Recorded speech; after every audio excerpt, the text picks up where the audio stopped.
मुजर्रबात के साथ जड़ी बूटियों के जरिए इलाज किया जाता है, मुकम्मल जड़ से रोग दूर हो जाता है।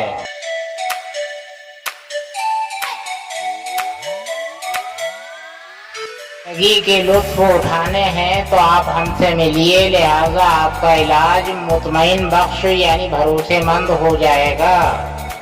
पुराने तजर्बे के साथ इलाज हो जाएगा आपका।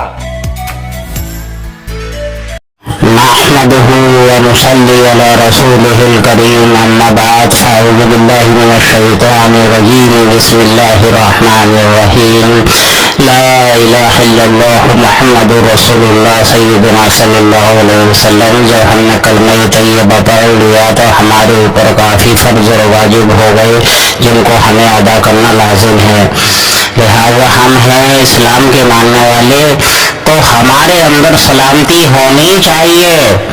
इस्लाम के मानने वाले हैं अगर हम सही माना में, तो हमारे अंदर सलामती होनी ही चाहिए जी।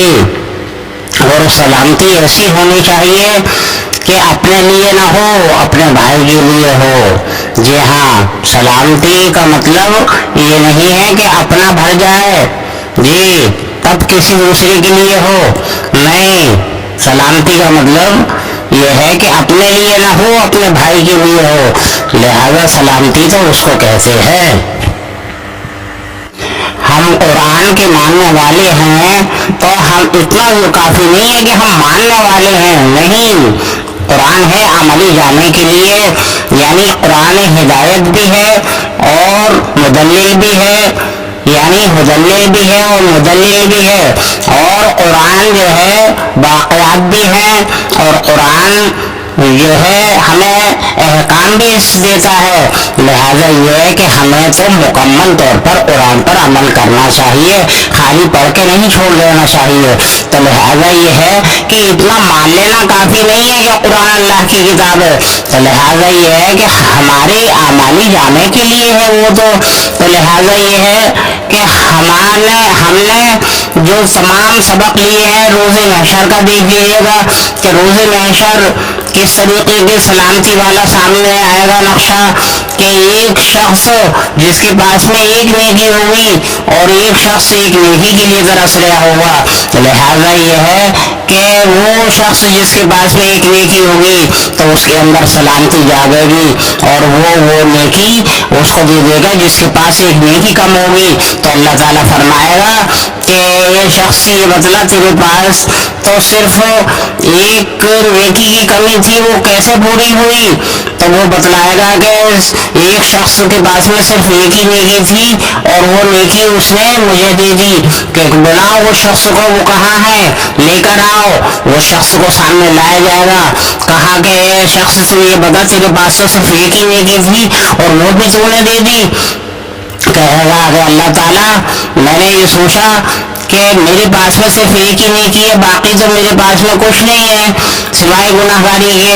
तो मैंने सोचा कि चलो इसके पास एक नेकी कम है तो यही इसके भला हो जाए। तो इस लिहाजा ये है कि देखिएगा कि वहाँ अल्लाह ताला ने दोनों की मग़फ़िरत फरमा दी खुश होकर। तो महशर का जो नेकी देने का काम है, जो अमल है, लिहाजा ये है कि ये खाली सिर्फ सुनाने के लिए नहीं है, ये हमारे सबक के लिए है। और तमाम कुरान मजीद में जो वाक़यात हैं वो सिर्फ सुनाने के लिए नहीं है, पढ़ने के लिए नहीं है, बल्कि वो हमारे सबक के लिए है। अमली जामा हमारे अंदर आए इसलिए हैं।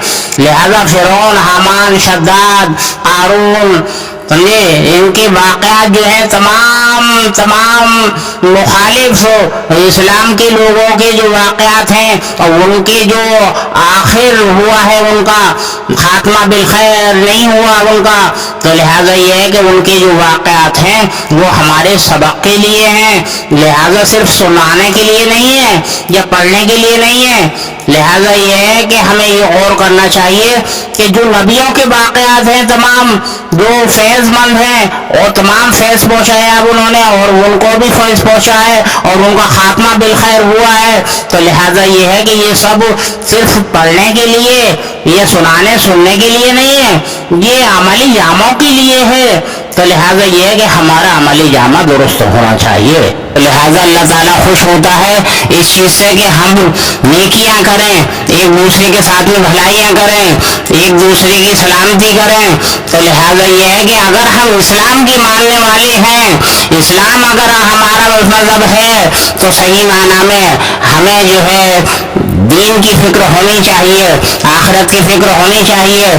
تو لہٰذا یہ ہے کہ ہمیں یہ عملی جامع ہونے چاہیے کہ صرف یہ اللہ کی کتاب صرف کتاب کی شکل نہیں, صرف عملی جامع کی شکل ہے یہ.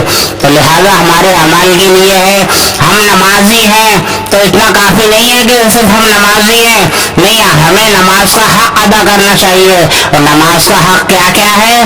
لہٰذا یہ ہے کہ نمازی جھوٹ نہیں بولتا, چال نہیں کھیلتا, فریب نہیں کرتا, مکر نہیں کرتا, دھوکہ دھڑا نہیں دیتا, کسی کا کچھ مارتا نہیں بلکہ دے دیتا ہے. تو لہٰذا یہ ہے کہ ایک خوبی نہیں ہے, بے شمار خوبی ہے نمازی کی. نمازی کی خوبیاں کوئی گرا بھی نہیں سکتا ہے. نمازی ایسا پاک صاف ہو کر نکلتا ہے مسجد سے جیسے آج ہی ماں کے پیٹ سے پیدا ہوا ہو.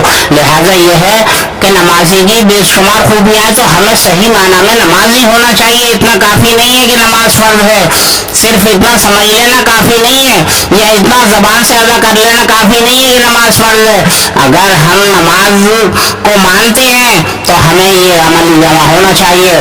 اور ہم حضور صلی اللہ علیہ وسلم کو مانتے ہیں کہ حضور صلی اللہ علیہ وسلم اللہ کے رسول ہیں, تو لہٰذا ہمارے اندر وہ عملی جامع ہونا چاہیے کہ ہم حضور صلی اللہ علیہ وسلم سے بے پناہ محبت کریں. اور اللہ تعالیٰ کو اگر ہم مانتے ہیں کہ اللہ ہے تو ہمیں اس کو رب ماننا چاہیے, تبھی ہم قبر میں کہہ پائیں گے من ربوں کو, جب سوال آئے گا کہ ہمارا رب اللہ ہے. لہٰذا یہ ہے کہ حضور صلی اللہ علیہ وسلم سے بے پناہ محبت ہوگی تو ہم کہہ پائیں گے کہ حضور صلی اللہ علیہ وسلم یہ ہمارے رسول ہیں, ہمارے رسول ہیں. اور دیکھیے گا کہ اللہ اگر ہم نے سلامتی کی ہوگی, ہم سلامتی پر زندگی گزاریں گے, تو ہمارے سامنے جب سوال آئے گا من دینوں کا, تو ہم کہیں گے ہمارا دین اسلام ہے. تو ہم تینوں سوالوں میں پاس ہو جائیں گے. تو لہٰذا یہ ہمارے لیے جنت کی کھڑکیاں کھول دی جائیں گی, اور ہم ہمیشہ ہمیشہ کے لیے بہت ہی سکون پائیں گے. ہم دنیا کو بھول جائیں گے اور دنیا کی تمام تکلیفات کو بھول جائیں گے. لہٰذا یہ ہے کہ ہمیں وہ عملی جامع ہونا چاہیے, صرف کہنا کافی نہیں بلکہ عملی جامع ہونا چاہیے مکمل طور پر. اگر ہم ماننے والے ہیں اسلام کے, تو ہمارے اندر واقعی سلامتی ہونی چاہیے, ہر طرح سے ہونی چاہیے. کتاب کے ماننے والے ہیں تو کتاب پر عمل ہونا چاہیے. ہم اگر نماز کو مانتے ہیں تو ہمارے اندر نمازی کا اصل حقیقت کا جو ہونا چاہیے. مجربات کے ساتھ جڑی بوٹیوں کے ذریعے علاج کیا جاتا ہے, مکمل جڑ سے روگ دور ہو جاتا ہے.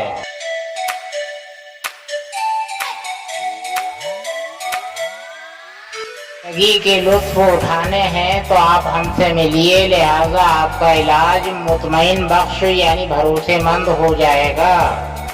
پرانے تجربے کے ساتھ علاج ہو جائے گا آپ کا.